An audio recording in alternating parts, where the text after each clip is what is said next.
Thank you, Courtney, for that wonderful introduction of faith life and the two main drivers.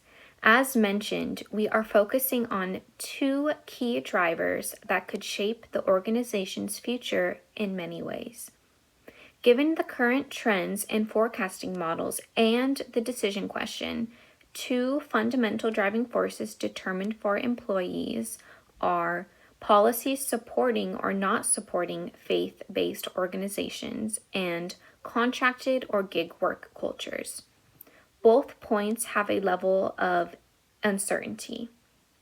As trends and world movements will either increase faith-friendly work environments and gig work or decrease faith-friendly work environments and gig work. As Courtney mentioned earlier, specific policies or laws related to faith-based organizations can occur in the future and quickly halt nonprofit sectors, which could directly impact faith life's end users. On the other hand, the flexibility of gig work allows employees the flexibility, and as specialties emerge, contracted or gig work will dominate the workforce. Looking at the matrix, we have 4 quadrants, each unique within itself. Quadrant 1 is titled Leave It to Beaver. This quadrant is a cross between faith-friendly environments and the traditional workforce. This is what faith life is currently operating at, and little to no change is needed to play out this scenario. To further explain, Matrix 1 is a cross between organizations that are faith-friendly and ones that operate in a traditional work environment with year-round staff members. They value face-to-face relationships and employee engagement. This scenario fosters diversity, values inclusivity, and religious expression. Moving on to Quadrant 2, the Big Bang Theory. This quadrant is a cross between faith-friendly and gig work. This scenario causes some friction with what faith life currently has in place. The faith-friendly environment aligns with the current standards at faith life, but it faces challenges with the gig working culture. As talent becomes more specialized and contracted, faith life will have to accommodate for the demand of these highly skilled and productive employees within just a short period of time as contracted workers.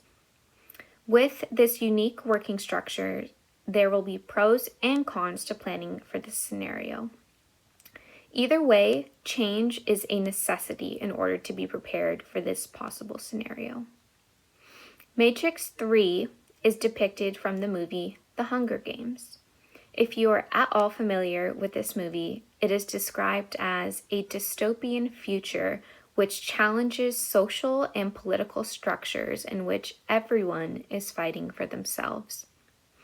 This scenario is particularly challenging to the way faith life currently operates. This scenario is best described as the workforce consisting of highly educated, highly skilled workers and a combination of these secular environments. Due to the specializations, the organizations are going to have to seek the contracted employees in order to produce the best outcome by limiting full-time staff. Because of this, organizations will now have the financial burden of acquiring talent due to the very nature of gig work. In return for contracted employees, camaraderie and other employee development diminishes in the workplace.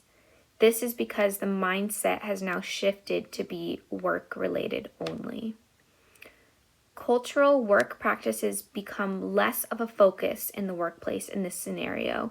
The heterogeneous workforce is composed of many religious and spiritual beliefs, but in this scenario, it is encouraged to be practiced outside of the work environment in order to protect all religious or spiritual affiliations. This could be enforced due to government regulations and laws which regulate to faith hostility in the workplace, as Courtney mentioned earlier. Organizations like Faith Life will be challenged with defending their religious beliefs and core doctrines of their mission. As a result of a faith hostile environment in the workplace, Faith Life and other faith based organizations may lose specific funding because of their faith affiliations. Lastly, the fourth matrix is titled Bewitched. This is a unique scenario as well where two worlds collide. In the late 60s sitcom Bewitched, it is addressing radically changing social and cultural values which clash with the traditional home and social life of the screen star Samantha, who is part of a witch society. Alike the Hunger Games scenario, this is particularly challenging for Faith Life as an organization as well. There is a clash with traditional working structures and the faith hostile environment. Because they are a faith-based organization, it would be challenging to dismiss their beliefs and mission in order to be present in this faith hostile environment.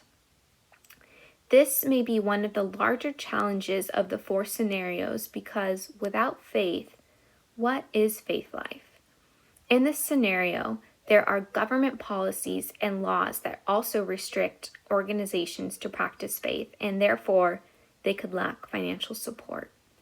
The organization may face being an outlier should they challenge the norm of secular workplaces, or give up their core doctrines, or be forced into practicing them behind closed doors. In conclusion, all four scenarios are plausible and pose some great challenges and insight on how Faith Life should be looking into the future.